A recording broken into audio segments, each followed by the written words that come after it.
Hey, Shalom, can y'all hear me? Can you hear and see me? Check, check, can you hear and see me?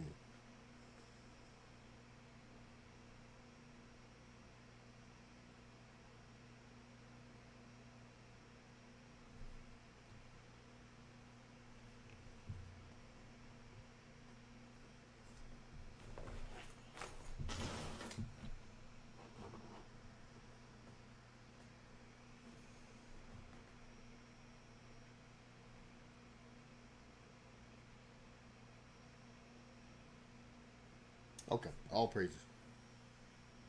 All praises. Hey, Shalom, Most High in Christ, bless him, Officer Radio IUIC Raleigh, here with History in the AM. Happy Feast of Purim.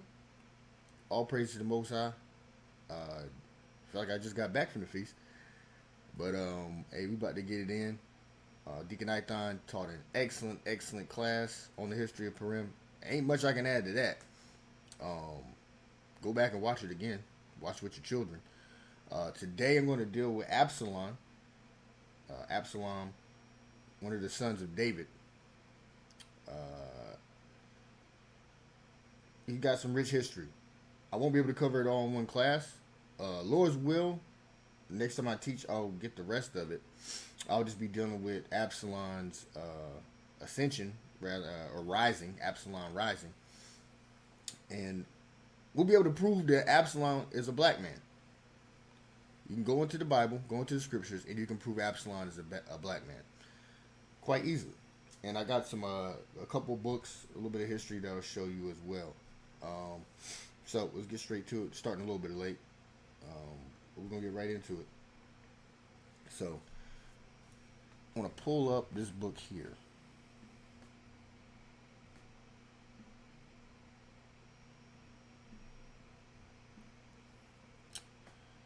This is who's in the Bible.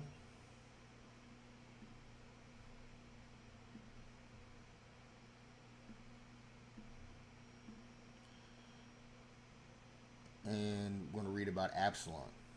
Hopefully, y'all can see this. I think you can. All right. So I'm reading the portion that says Absalom. Absalom. Notwithstanding David's political achievements, his family life was filled with conflict and tragedy.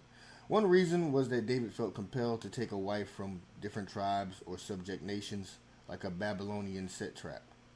With rivalry between his various sons and their mothers running rampant, the strength of family backbone of the Israelite patriarchal tradition was torn asunder. A case in point was David's offspring by his wife Maacah, daughter of the king of Geshur. They had a son named Absalom. All right. Now I'm going to the next page, starting at the top, upper hand left corner. It says, and a daughter named Tamar. One day Tamar was raped by her half brother Amnon, David's firstborn son, by his wife Ahinoam. David was furious, but he loved Amnon too much to inflict the punishment he deserved. It references 2 Samuel 13:21, which Lord's will be able to get to. Tamar's brother Absalom then took matters into his own hands by killing Amnon during a sheep shearing festival, an act that forced him to go into hiding to escape David's wrath. This had tragic consequences, for Absalom soon began to foment a rebellion in David's former base of Hebron with the support of one of the king's counselors, Ahithophel. I'm gonna stop reading right there because that's gonna get into part two. But that's the history we're gonna cover today. Evil treachery by David's son Amnon, which we're gonna go into that lineage. David had a lot of sons. He got a lot of sons. So we're going to go to 2 Samuel.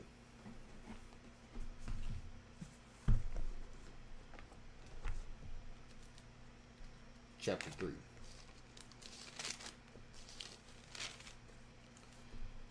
We'll start at verse 1. We're going to read down to about verse 5. But my point will be verses 2 and 3. So 2 Samuel chapter 3 verse 1. Now there was a long war between the house of Saul and the house of David. This is after David had killed Goliath and lost favor of King Saul. King Saul had an evil spirit resting on him, and he hated David. So this is in that time period. It says, now there was long war between the house of Saul and the house of David. But David waxed stronger and stronger, and the house of Saul waxed weaker and weaker. Verse 2. And unto David were sons born in Hebron. And his firstborn was Amnon. So, I'm going to pull up this lineage right here. Verse 2 again, it says, unto David were sons born in Hebron. And his firstborn was Amnon. So you'll see David highlighted in yellow. You come down, you'll see Amnon, the first one, bottom left. And it says by Ahinoam, that's the mother of Amnon. She raped Tamar and was eventually killed by Absalom. Verse 2. Unto David were sons born in Hebron, and his firstborn was Amnon of Ahinoam, the Jezreelitess. So she's from Jezreel. Verse 3. And his second, Chileab of Abigail, the wife of Nabal. Now, y'all know that history. Nabal and Abigail. Abigail was wife of Nabal. Nabal was wicked. And when Nabal found out how much of a nigger he was, he had a heart attack and died. Basically. I'm paraphrasing a lot of history. But David nearly killed not only Nabal, but his whole house, his servants, and everything. And Abigail's righteousness saved him. And when it was revealed to him, because of your niggardness, everybody almost died. Dude just about had a stroke and died. And then David took her as wife. So, verse 3. And his second, Chileab of Abigail, the wife of Nabal, the Carmelite. And the third, Absalom. So let me pull that back up. So you see Absalom right on the bottom left. Right after Amnon is Absalom by Micaiah. Verse 3 again. And the second, Chileab of Abigail, the wife of Nabal, the Carmelite. And the third, Absalom, the son of Maacah, by the daughter of Talmai, king of Geshur.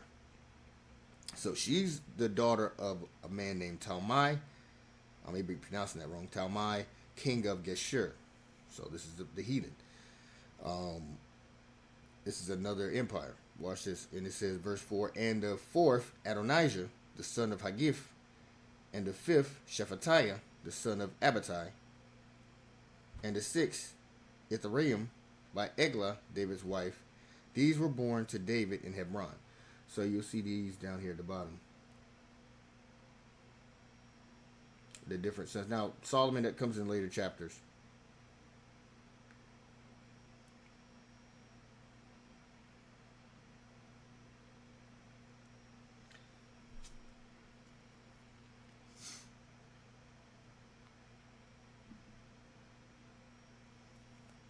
But my point would be, verse 3, and his second, Chileab of Abigail, the wife of Nabal, the Carmelite, and the third, Absalom, the son of Maacah, the daughter of Talmai, king of Geshur. So, that son, Absalom, is who we're dealing with. So, Absalom, how did he look? Go to 2 Samuel 14:25. Book of 2 Samuel chapter 14, verse 25. It says, but in all Israel there was none to be so much praised as Absalom for his beauty. So he was a handsome dude. From the sole of his foot even to the crown of his head, there was no blemish in him. That should sound familiar if you know the history of David. David was described this exact same way. So that's how Absalom looked. He looked like David. 1 Samuel 16:12. But in what we're reading, we're going to find out Absalom was black. 1 Samuel 16:12. It says, and he sent and brought him in. Now he was ruddy, and withal of a beautiful countenance, and goodly to look to. And the Lord said, arise, anoint him, for this is he. It says, and he sent and brought him in. Now he was ruddy. Now we're going to go into this word, ruddy. And withal of a beautiful countenance. This is David. This is David here. It's saying the same thing that we just read about Absalom.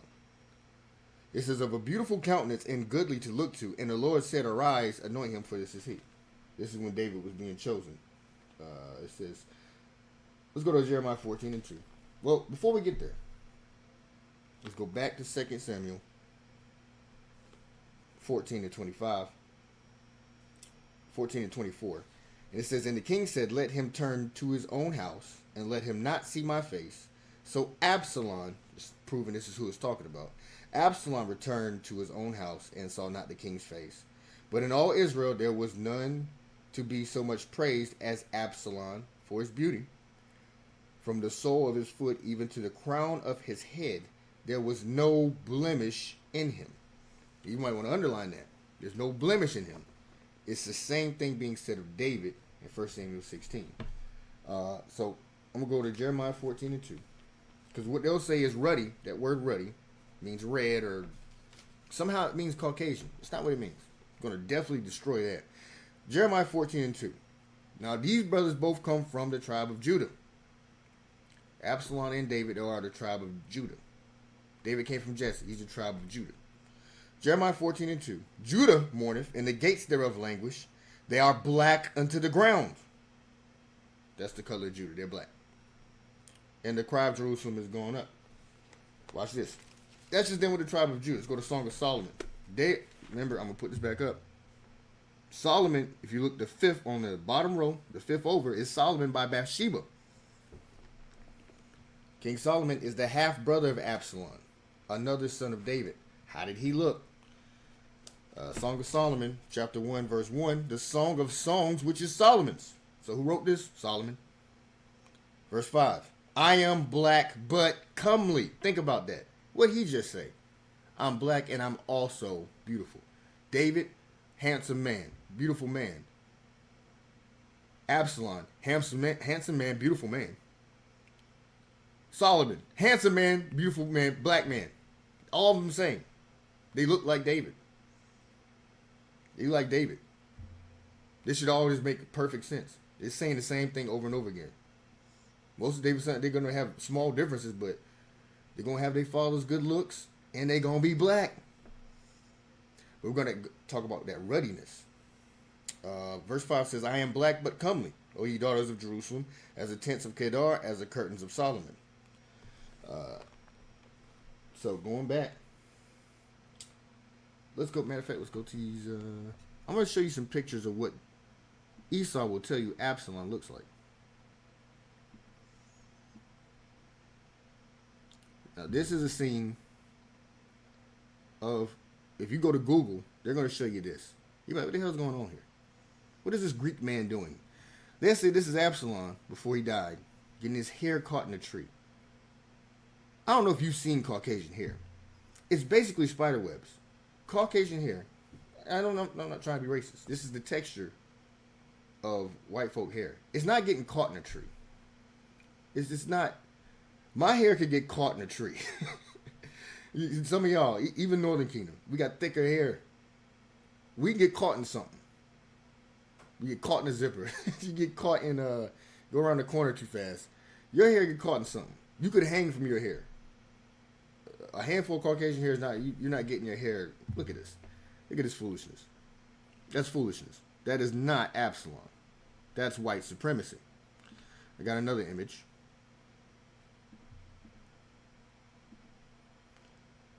You're like, what the hell is this? What is going on here? What is this foolishness? Again, it's supposed to be him. If you can see his hair, I'm going to try to zoom that in. It's utterly ridiculous. I can't zoom in there, unfortunately. Ain't much to see there anyway. It's just ridiculous. It's ridiculous. So, let's get into Ruddy. This is a Zondervan Compact Bible Dictionary. You've seen this before. You should be familiar. If you're new, go get you one. It says ruddy. A word used to refer to a red or fair complexion. Now, hold on. I know that sounds confusing at first. Now, watch this next part. In contrast to the dark skin of the Hebrews. Look at the reference. 1 Samuel 16 and 12. It's telling you Hebrews have dark skin.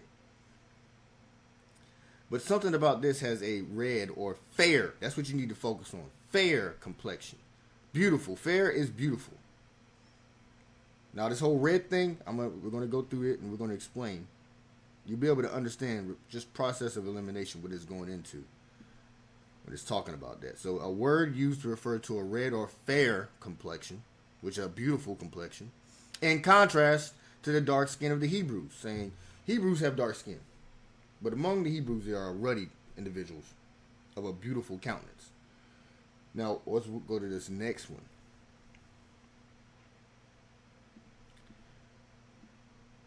So that was the Zondervan Compact Bible Dictionary, if you're wondering.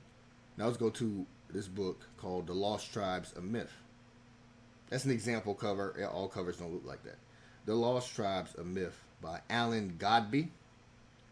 Alan Godby. And here's the excerpt. This one will be tough for you to read on the screen. I'm going to read it to you, though. It said, this is the second paragraph where the green highlight is.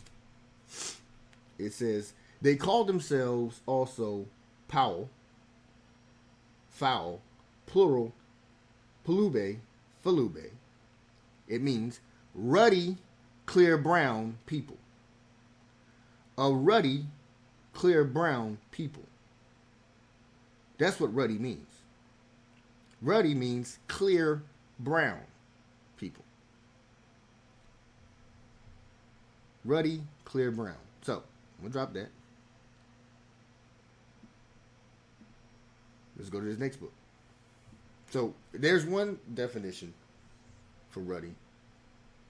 It means a clear brown people. But we're going to go into some more references. And then we're going to go to another version of the Bible and really prove what's going on here. So this is a Champion of the Faith, a book called The Champion of the Faith Against Current Infidelity by Reverend Josh McCain, Volume 1. I think that date is 1882. Watch this. So inside the book, again, small text, I'll read it to you. In the blue, it's Adam, the word Adam. It says, this term means red or ruddy, and this color corresponds with our brown. So the white man has done, what do you call it? He's done a work on us. He's brainwashed us where we don't even know what brown is. We don't know what colors are. That's how we have a white Jesus. We forgot what colors were. The red being referenced with ruddy is our brown. But Esau's the damn devil. And think about it. When he says ruddy, and they'll say ruddy means white. Ruddy's supposed to mean red. What are they saying about themselves? They're saying they're the red people. They say, no, David's the red person. I'm a red person, and David's like me. They're saying they're Esau. I don't know if y'all catch that. They're saying they're Esau. They say, we're the Edomites. Remember, Edom means red. So that's the whole trick back. So I'm going to go back to it.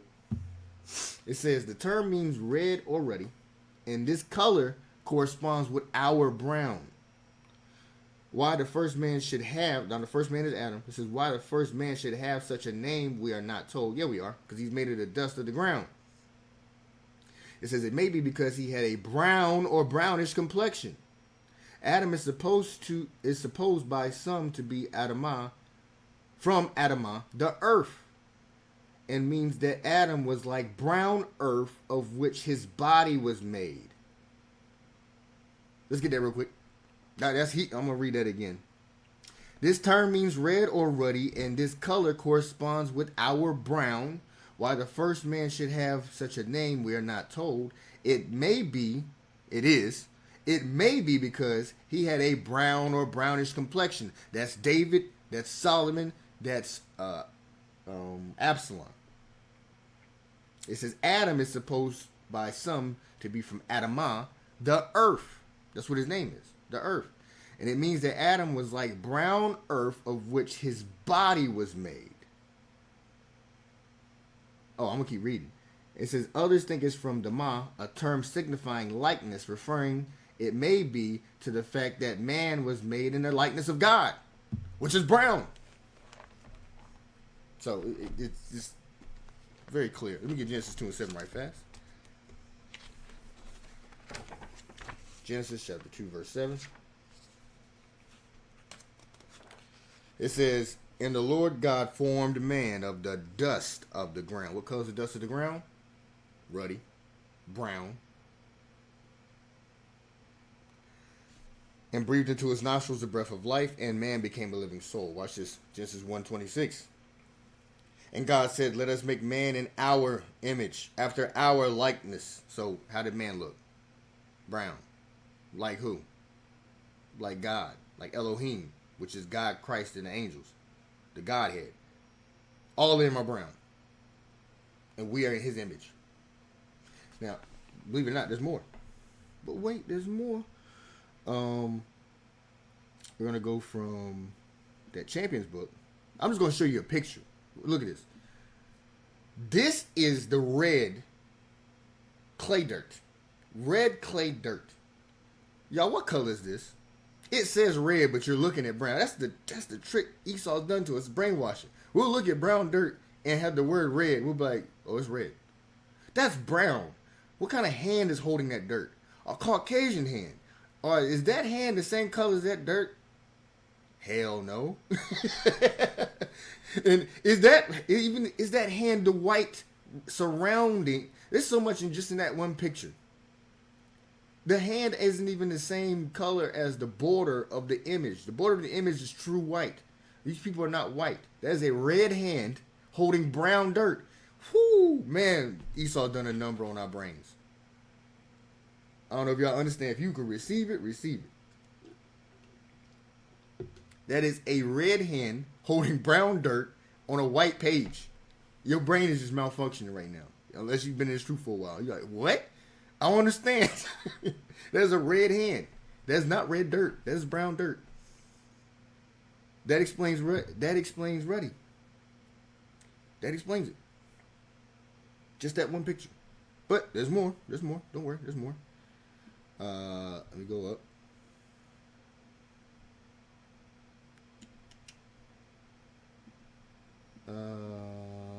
So I did Champions of the Faith. I think I got one more book. Yeah, it's Textus Receptus. It's not actually a book. I apologize. I'm going to read 1 Samuel 16 and 12 again. Keep the thought. So Textus Receptus, this isn't a book, it's a website dealing with different Bible texts. 1 Samuel 16 and 12 first. And it reads, once again, this is about David, the father of Absalom and Solomon and others. It says 1 Samuel 16 and 12. And he sent and brought him in. Now he was ruddy and withal of a beautiful countenance. He was ruddy. What is ruddy? It's brown. It's brown like the earth. It's brown like Adam. It's beautiful. Not only brown, it's a beautiful brown. A fair brown. A clear brown. Means he's without blemish, like we read about his son. An unblemished brown. So there's no hyperpigmentation like some of us have on our faces. There's no discoloration. There's no drug abuse. There's no alcoholism. There's no weed. There's no black lips from smoking weed and stuff like that. It's just a clear, beautiful brown countenance. Now watch this. Now we're going to get to the heavy part. Even more heavy than what we read.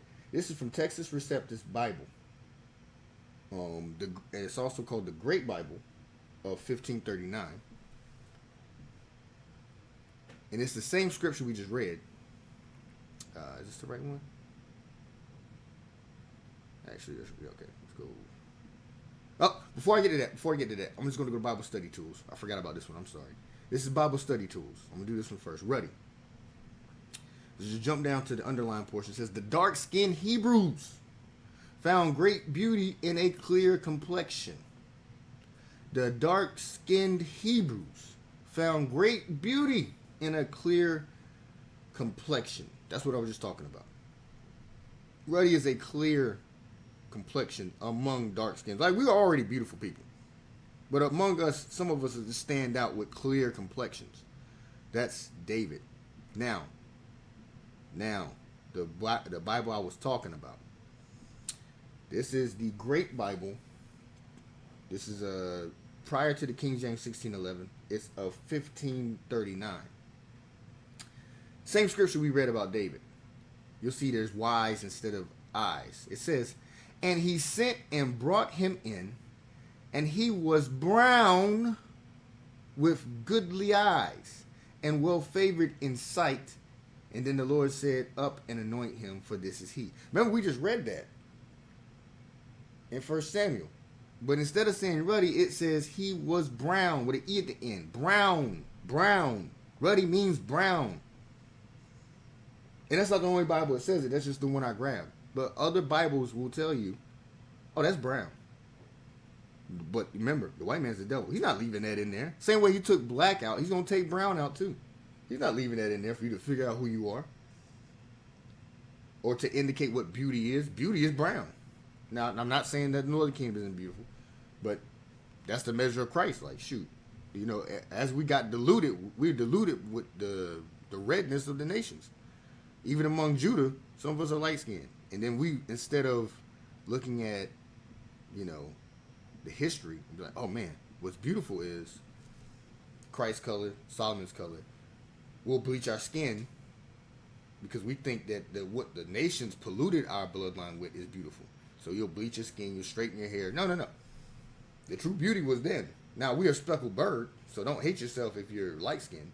We're not saying that either. But understand what beauty is and what it says in the Bible. David was brown. That was a brown man. Solomon, brown man, dark-skinned man, clear countenance. No blemishes. I think I might got one more. I might have one more thing. Again, we're not done proving. We're not done proving. Now, okay, that was it. But we're not done proving Absalom is black. There's more to it than that. So one more time.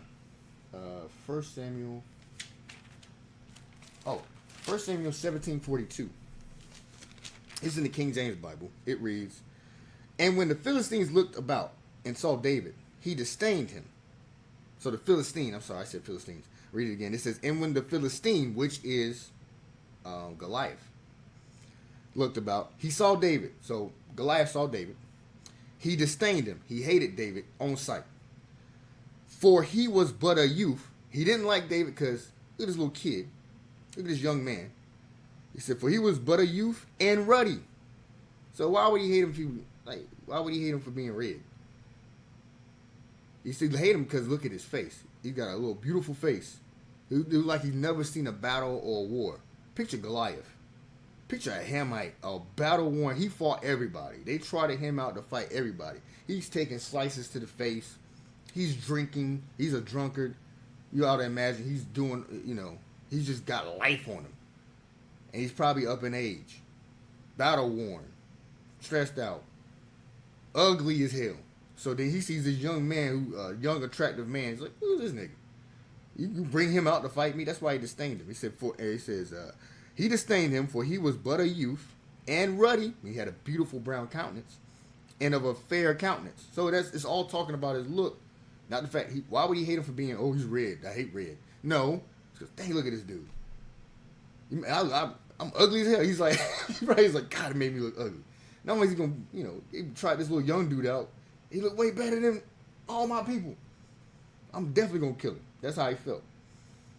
Now I went there because there's also in that same Bible another instance of this verse right here where it says, and when the Philistine looked about and saw David, he disdained him, for he was but a youth and ruddy and of a fair countenance. Now that's 1 Samuel 17:42. And watch this in the Textus Receptus Bible. And I think it's the same one from, I think it's still the Great Bible. Look at this. It says, and when the Philistine looked about and saw David, he disdained him, for he was but young and well colored. It didn't say he was red. His color was good. He had a good color to him. And goodly to look upon. Same thing. They don't say red there. It just tells you his color was good. You hear that expression sometimes in movies and things like that. So your color was good. Some people like, if you look sick, they say you look green in the gills. But if you're healthy, you're well colored. So he had a very healthy, clear complexion. That's what that ruddiness is. Beautiful brown, super brown. You feel me? That's it. So, oh man, I think I do got one more. If I have it, I may not have loaded it.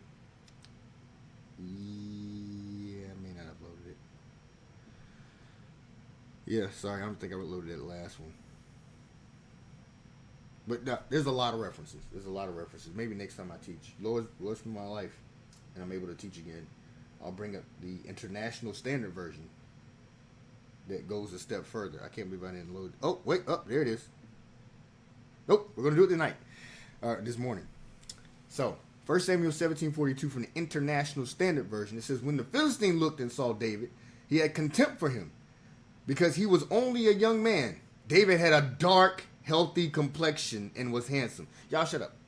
Everybody that says David wasn't black, shut up. Shut up. Go somewhere in slavery. It's over.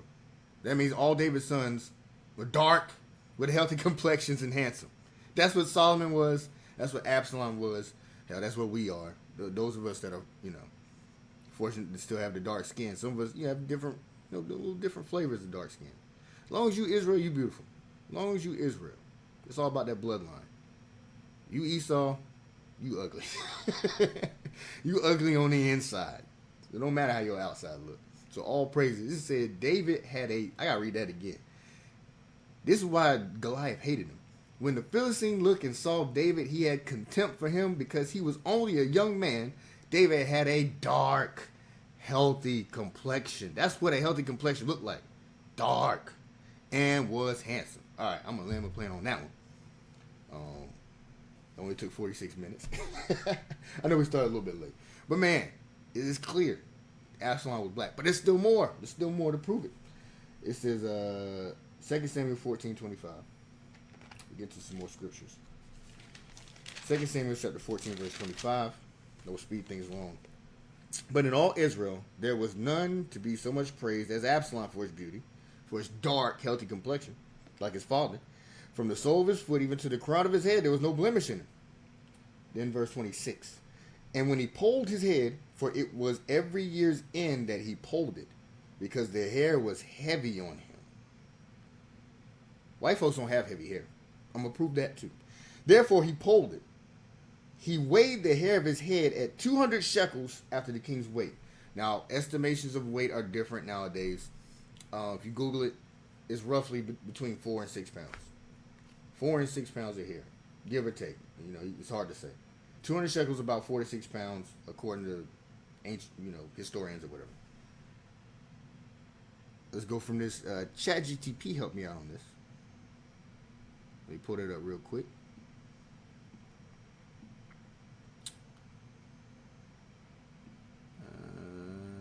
Yep. This is about Afro textured hair. And could it weigh 6 pounds? Why coiled Afro hair could weigh 6 pounds. Now this is proof Absalom was black. Afro textured hair can reach 6 pounds due to its density, coil structure, and moisture retention. You ever had water in your hair? It'll stay there all day. Black folks. Though lightweight individually, tightly packed strands accumulate mass as they grow. Shrinkage means 6 feet of visible Afro hair could be 12 feet stretched. This is a lot longer than it appears. You know what I'm saying? Like what I got going on right now. I got more hair than it looks. It says shrinkage means 6 feet of visible Afro hair could be 12 foot stretched. Afro size and length. Width. Fully picked out, it could expand 3 to 5 feet in diameter. I've seen big afros before. My son, he's got a lot of us. You got some people got dreads. If you were to pluck and pick that out, you'd have about in diameter 3 feet to 5 feet of hair. Some of y'all. It says tightly coiled, it would be more compact but still massive. Length, it says stretch straight, it could reach 12 feet. Naturally draping, it may hang to the knees or beyond, depending on texture. Some of your daughters, like my daughter, she's never had a haircut. Her hair goes down her back all the way past almost to her knees. Almost to her knees. We rarely straighten it out. But she's a little girl. Just imagine you got a brother with very, very good genetics with an afro that, he might cut it once a year, but he's just that guy to grow their hair. I got some images to go with it. Now, let's go to ChatGTP, this next part. Let's compare that to the Caucasian they show in those stupid images. That means it would take approximately 40 feet of straight Caucasian hair to weigh the same as 6 pounds of Afro textured hair.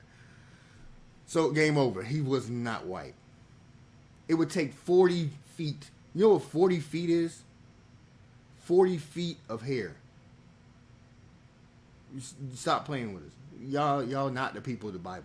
It would take 40 feet of y'all spider web hair, you Caucasians that are probably watching, to equal an afro, which many of us can attain. Many of us. It said afro hair coiled, 6 feet visible, 12 feet stretched for 6 pounds. Straight Caucasian hair, 40 feet. 40 feet. I can't even picture 40 feet of hair. That's Rapunzel. Rapunzel. Lion Caucasian. Lion Edomites. It says since straight hair lies flat and compact, its total weight per length is higher, requiring significantly more length to match the weight of an afro similar volume. Y'all go home somewhere. Y'all not the people of the Bible. Just prove Absalom is black. Absalom is black. Y'all will never be the people of the book. You Edomites. You can be enslaved by the people of the book, but you cannot be the people of the book. It's impossible. All praise to the Most High. 2 Samuel 13:1. Now we get back into the history. So that was proving Absalom is a black man. And there's more stuff than that. That's just the stuff I used. 2 Samuel chapter 13 and verse 1. It says, and it came to pass after this that Absalom, the son of David, had a fair sister whose name was Tamar. So you can imagine what she looked like. If the man is beautiful, then the sister going to be even, how would you say? Ravishing. So Tamar and Amnon, probably another attractive brother that came out of the seed of David, the son of David, loved her. Now that's wicked as hell. Let me get Leviticus 18:11. You can't love your sister. You can't love your half sister like that. It's not the kind of love like I want to hug you. This is sexual, devious love. Leviticus 18:11. The nakedness of thy father's wife's daughter, begotten of thy father, she is thy sister. Thou shalt not uncover her nakedness. This is the law on the half sister. That's nothing to do. That's nasty. Let's jump up. Verse 9. The nakedness of thy sister, the daughter of thy father, or the daughter of thy mother, whether she be born at home or born abroad, meaning if she's a stranger to you, you meet your sister at a party, and you've never met her. That's a lot of black folks, unfortunately. Your papa was a Rolling Stone, mama was a hoe, and you just run into your sister somewhere. I seen a video about that one time. I think they had an interview. I don't know if it was real or fake, but they had like an interview with a woman. It might have been her son. Anyway, somebody that was related to somebody just ran into their relative and ended up marrying them. And they were like, hey, we're not gonna split up. We're just gonna. It's black people. So, we ain't splitting up. Hispanics do it too. That's why God's laws are instituted. Verse 9 again. The nakedness of thy sister, the daughter of thy father, or the daughter of thy mother. So whether it's a full-blooded sister or a half, whether she be born at home, whether you knew her your whole life, or born abroad, meaning you just ran into her one day, even their nakedness thou shalt not uncover. Either way, it's unlawful. It is unlawful. Going back to 2 Samuel chapter 13 and verse 2. And Amnon, let me go back to that lineage.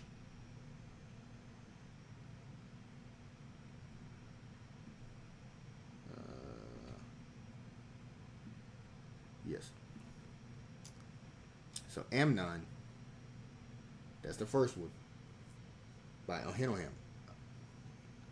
Bottom left, raped Tamar, eventually killed by Absalom. Matter of fact, yeah, I'm gonna keep reading. And Amnon was so vexed that he fell sick for his sister Tamar. Oh, let me pause. Let me show you some pictures real quick of Absalom. Before I even get to that, I'm sorry, I should have did this first. I did all that talking about it. And I got some AI images of the brother. Give me a sec.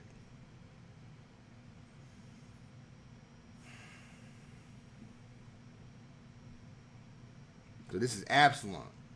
This is an example. These are some examples of what that much hair. When I had y'all on the vibe, I should pull these up. This is what that much hair that weighed that much could look like. I'm gonna read that again real quick. Bring you back to where we were. 2 Samuel 14:26. And when he polled his head, for it was at every year's end that he polled it, because the hair was heavy on him. So look at these examples. That's heavy. Imagine your afro get this big. And it could. Brothers can have an afro like this. And my son, he's got a really big afro when it's let out. He got dreads now, but when it's let out, and when I say dreads, he's got locks. When it's let out, the gravity hits it and it weighs down in his face. It looks heavy. It doesn't stand up like a normal afro does. It's too heavy. So it kind of crumples under its own weight. And he's just a young man. Just imagine you a grown man with hair like this. This is heavy. This is going to weigh 6 pounds on the scale. Or 4 pounds on the scale. Easy. You put some oil in it, a little bit of grease or something, or it's wet, just moist. That's some heavy hair. We the people of the book, y'all. We the people. Verse 26 again, and when he polled his head, for it was every year's end that he polled it, because the hair was heavy on him. Therefore he polled it. He weighed the hair of his head at 200 shekels after the king's weight. All right. So I wanted to make sure to pull that up. So I did that out of sequence. But there you go. That's some biblical imagery for you. So going back to Tamar and Amnon. Now let me get an image of them up here.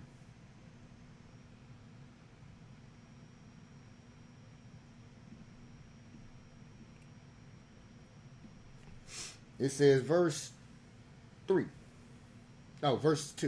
And Amnon was so vexed that he felt sick for his sister Tamar, for she was a virgin. And Amnon thought it hard for him to do anything to her.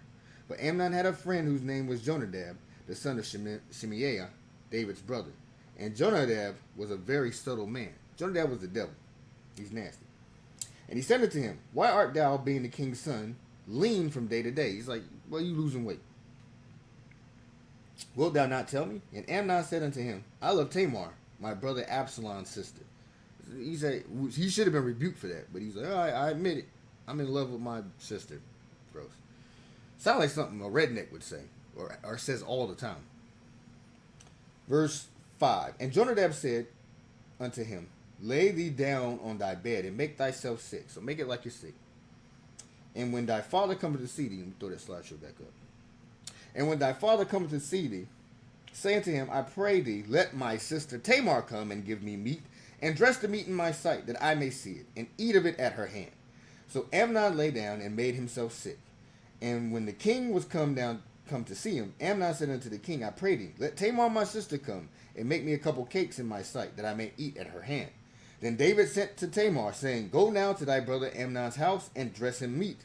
So Tamar went to her brother Amnon's house, and when he was laid down, she took flour and kneaded it, and made cakes in his sight, and did bake the cakes. And she took a pan and poured them out before him, but he refused to eat. And Amnon said, have out all men from me.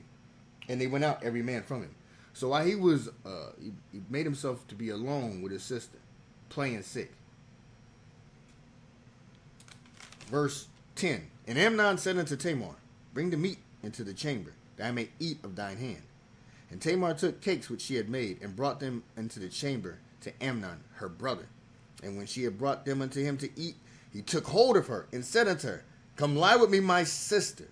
And she answered him, nay, my brother, do not force me, for no such thing ought to be done in Israel. Do not thou this folly. That's nasty. Don't do this. This is folly means sin. Deuteronomy 22, here's the proof. Deuteronomy 22, this is sin. Deuteronomy 22 and 25. She's not a willing participant in it's double the sin. It's incest, and you're about to rape me. Deuteronomy 22:25. It says, but if the man find a betrothed damsel in the field, and the man force her, that's what we just read, you camps that teach rape, and the man force her, and lie with her, then the man only that lay with her shall die. That's rape. You camps that teach rape.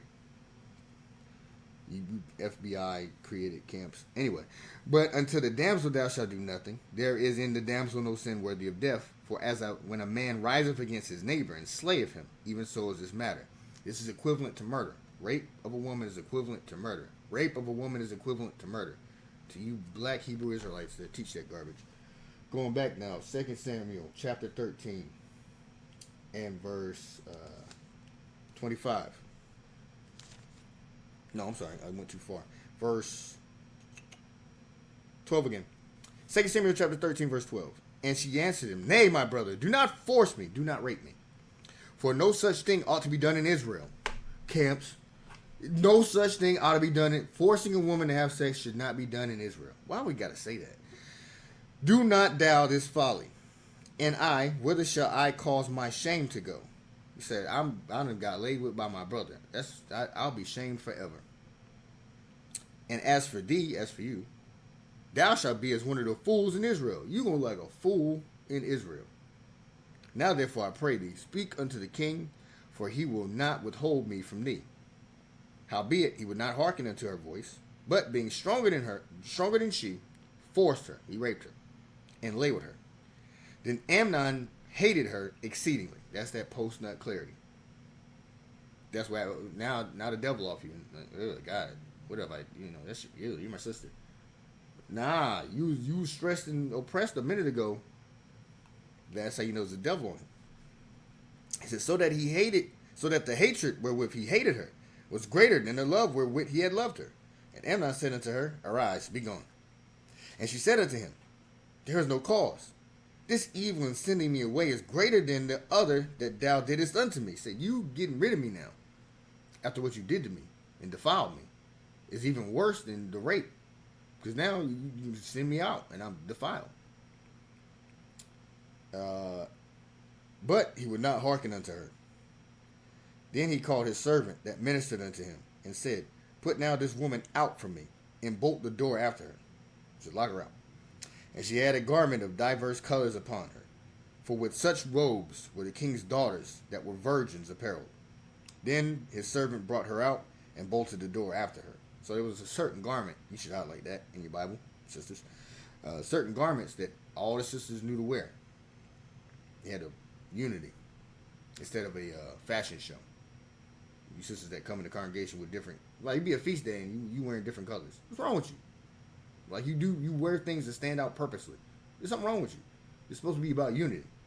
In church, they have the big hat contest. In church, they have who could be the most whorish.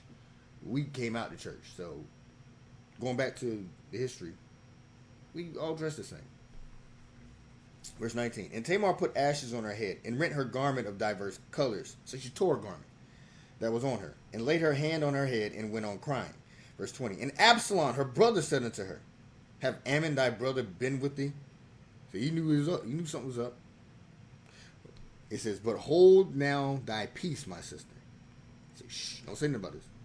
He is thy brother. Regard not this thing. So Tamar remained desolate in her brother Absalom's house. So you see how he would be affected. She's staying with him. So he mad as hell. This is, but when King David heard of all these things, he was very wroth. David was mad. Then Absalom spake unto his brother Amnon, neither good nor bad. And he knows somebody about to do something crazy. So I'm not going to say nothing to you at all. You just going to feel what I'm going to do to you. He ain't say good or bad to that brother. It says, for Absalom hated Amnon, because he had forced his sister Tamar, because he raped his sister. So he had hatred for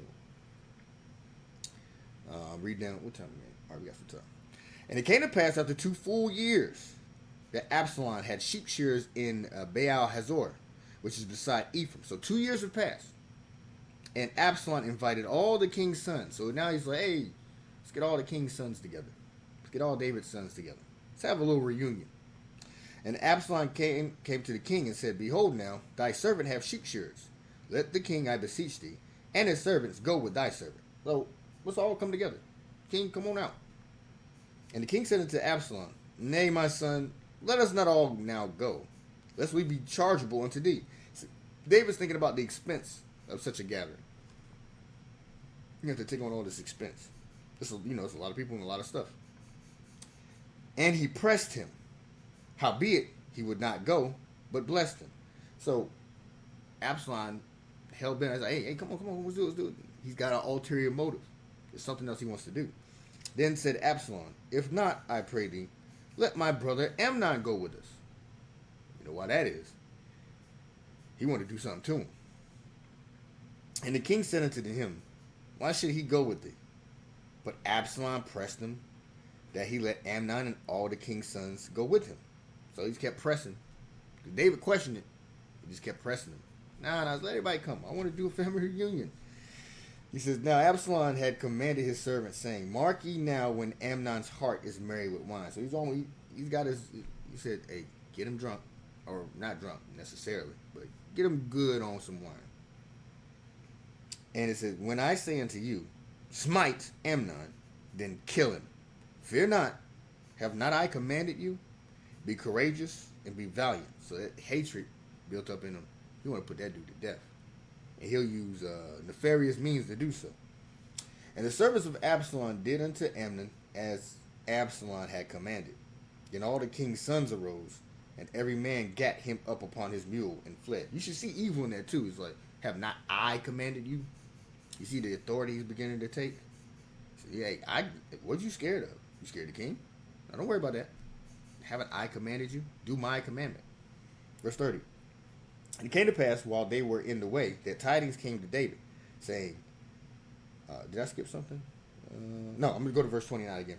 And the servants of Absalom did unto Amnon as Absalom had commanded.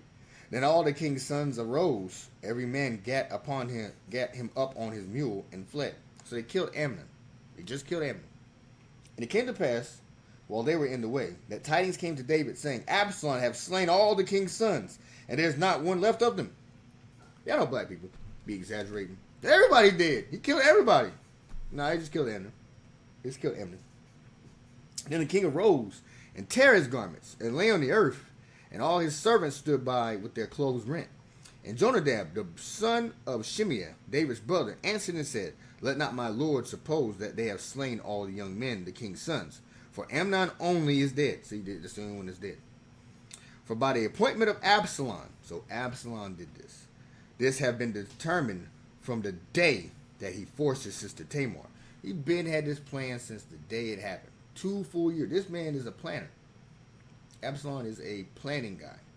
He thinks long term. He said, I'll wait 2 years. I'm going to get this dude killed. Just when you think, I forgot, I'm going to take him out. Verse 33. He says, now therefore, let not my lord, the king, take the thing to his heart, to think that all the king's sons are dead. For Amnon only is dead. But Absalom fled. Now watch this. And the young man that kept the watch lifted up his eyes and looked, and behold, there came much people by the way of the hillside behind him. And Jonadab said unto the king, behold, the king's sons come. As thy servant said, so it is. And it came to pass as soon as he had made an end of speaking, that, behold, the king's sons came, and lifted up their voice and wept. And the king also, and all his servants were very sore. But Absalom fled, and went to Talmai, the son of Ammihud, king of Geshur. So he went to his mother's people. He went to his mother's people to hide. And David mourned for his son every day. So Absalom fled and went to Geshur and was there 3 years. So what you think is happening when he's over there with his mother's people? His mind is changing. Even worse. And the soul of King David longed to go forth unto Absalom, for he was comforted concerning Amnon, seeing he was dead. So he was there for 3 years. So, where we at? 607. Let's go back to verse 2 Samuel 14, and I'm going to read down some more. Yep. So, 2 Samuel chapter 14. I got some time. Now, again, can't read it all. It's a lot of, it's a little more history than can fit in an hour and a half. So, I'm trying to leave off at a good point. And Lord's will, Lord spare my life, I can finish it up. 2 Samuel 14 and 1. Now Joab the son of Zeruiah perceived that the king's heart was toward Absalom. So Joab can tell the king is thinking about Absalom. He's concerned. And Joab sent Tekoa and fetched thence a wise woman and said unto her, I pray thee, feign thyself to be a mourner. So I'll need you to pretend to be a mourner. And put on now mourning apparel. And anoint not thyself with oil. But be as a woman that had a long time mourned for the dead. So go up there ashy. And just look distraught. Pretend to be someone that's in mourning. He's trying to, Joab's trying to use wisdom to show David something. You got to be very wise dealing with a king to influence him.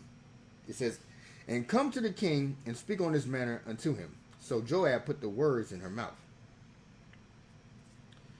And when the woman of Tekoa spake to the king, she fell on her face to the ground and did obeisance. That's bowing down. And said, Help, O king. And the king said unto her, What aileth thee? And she answered, I am indeed a widow woman, and mine husband is dead. And thy handmaid had 2 sons, and they 2 strove together in the field, and there was none to part them. But the one smote the other, and slew him.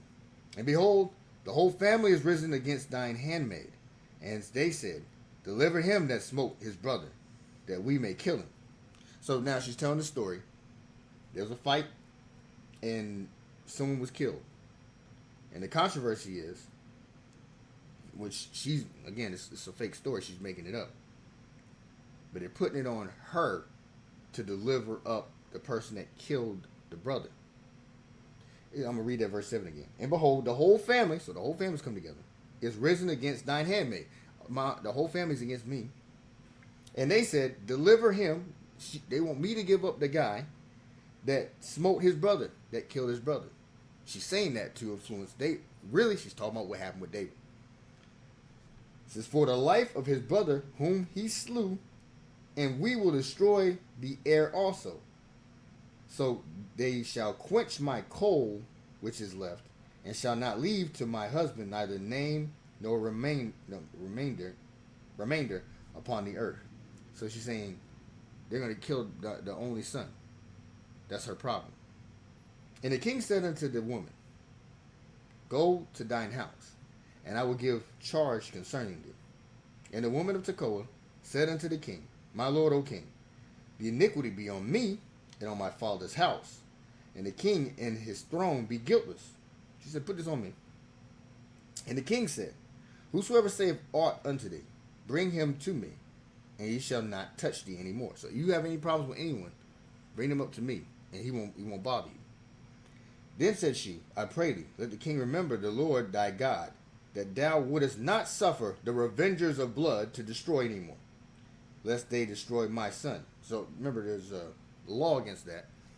The revengers of blood, they set up sanctuary cities. Do I have a precept? I don't have one written.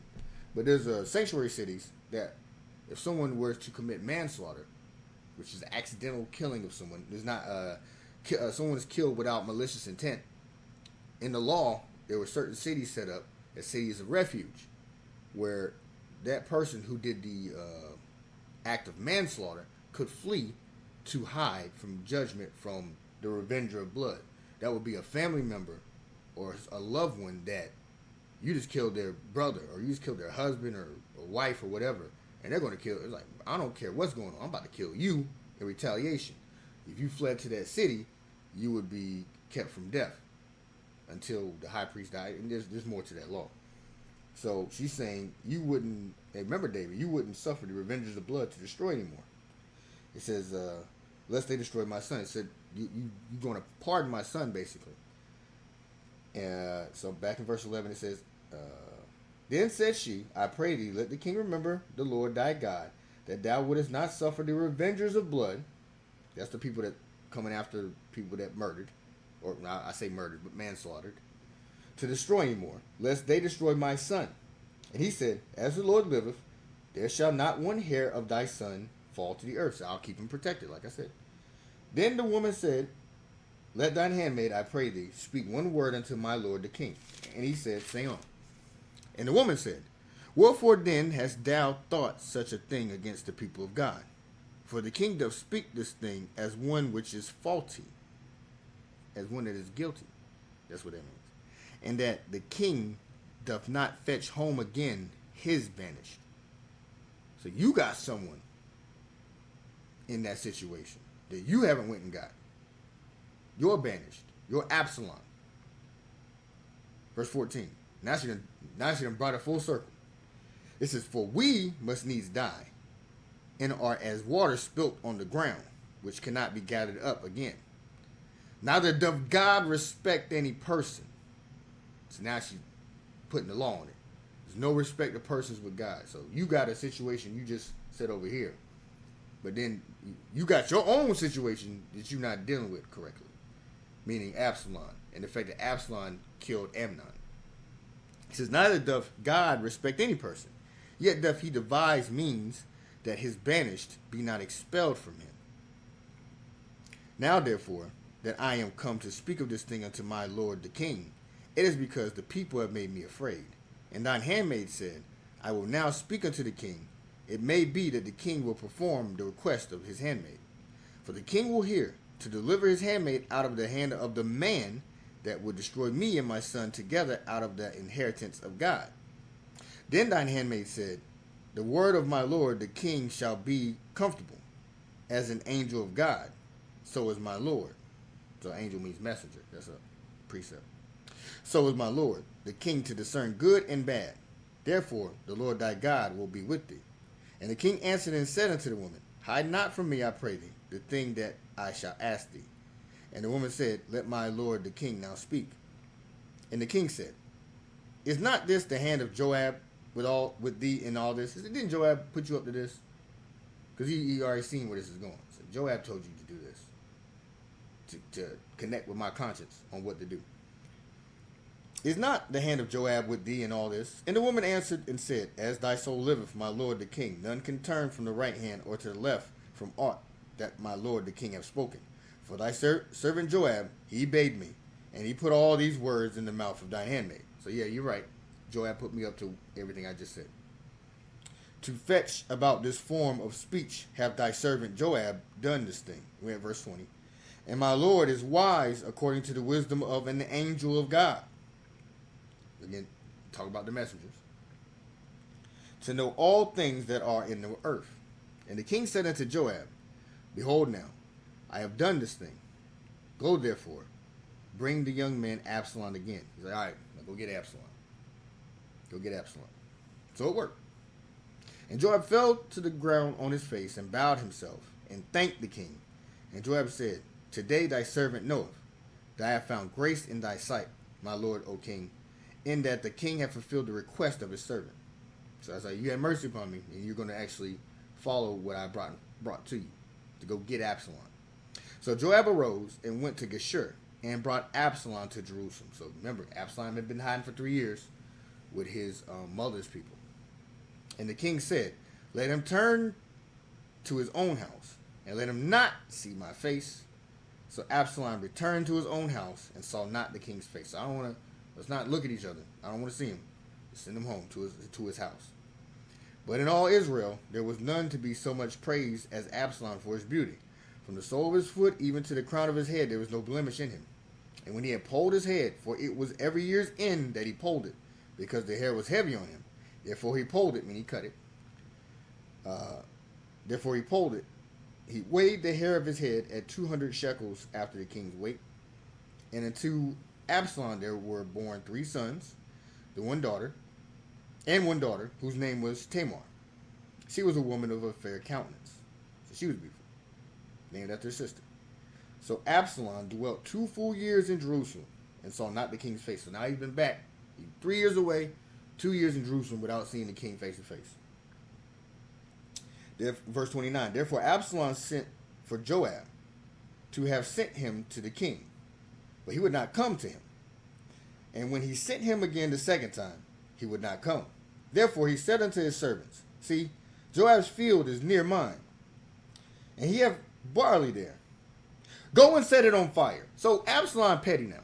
He full petty mode. He switched his pettiness into sports mode. He said, he ain't coming. He ain't gonna come. He wouldn't drug me from where I was at. I was fine over there with my mother's people. He gonna drag me over here. He ain't gonna come see me. He got a field over there. Light the field on fire. That's one way of sending a text message. It says, verse 30 again. Therefore he said unto his servant, see, Joab's field is near mine, and he have barley there. Go and set it on fire. And Absalom's servant set the field on fire. Then Joab arose and came to Absalom into his house. That'll get you to come. What the hell is this? You don't set my field on fire. He says, and said unto him, wherefore have thy servant set my field on fire? And Absalom answered Joab, behold, I sent unto thee, saying, come hither, that I may send thee to the king, to say, wherefore am I come from Geshur? He said, I had a message for the king. I tried to contact you. So apparently I need to set stuff on fire for you to hear me. That's the kind of spirit this man rolling in now after being away. He's not on one accord. Some people, they come into the congregation, even some people that get this is something we spoke with Captain Gedaliah and Captain Josiah. It's like there's some people you can bring back into the congregation. They may have been put out for something, and if they not rolling in the spirit of unity, they don't really need to come back. Not immediately. It's like yeah, you did your sin and you repent. You got to restore such a one. But sometimes it's like they ain't really catch the message, and they still got hatred. They ain't really repent. They ain't really apologize. They don't apologize. Like a lot of people, I did this. I committed adultery. Oh, I apologize to the congregation. I apologize to the leadership. I'm not going to do this again. Thank you for having mercy upon me, and I've been praying to the Lord. And then some people be like, yeah, I got put out, but hey, I mean, he did it. He did it. I don't see why y'all had to deal with me like that. But y'all leadership, whatever. You win, I lose. Well, that's the kind of spirit some people have. Like, you going to come back. They're not going to bring unity when they come back. They're going to come back and they're going to really want to destroy the movement. Some of them. If they don't repent and they come back, they're going to want to do harm to the movement in some form or fashion. They're going to want revenge on the people that judged them. Or their adversaries that they had in the truth. It's not always profitable to bring people back that quickly. You're like, oh yeah, Day of Atonement. Let's bring everybody back. Hold on, wait. The Lord forgives them on the Day of Atonement. We forgive them on the Day of Atonement. But then it's still not unified. It's still not really repentant. So we really going to bring someone in that's going to disrupt peace, disrupt unity? And that's what they've done. They brought Absalom. He is not about unity right now. So it's like, let me read verse 32 again. And Absalom answered Joab, Behold, I send unto thee, saying, Come hither, that I may send thee to the king, to say, Wherefore am I come from Geshur? It had been good for me to have been there still. Nah, you don't need to bring him back. He was fine where he was at.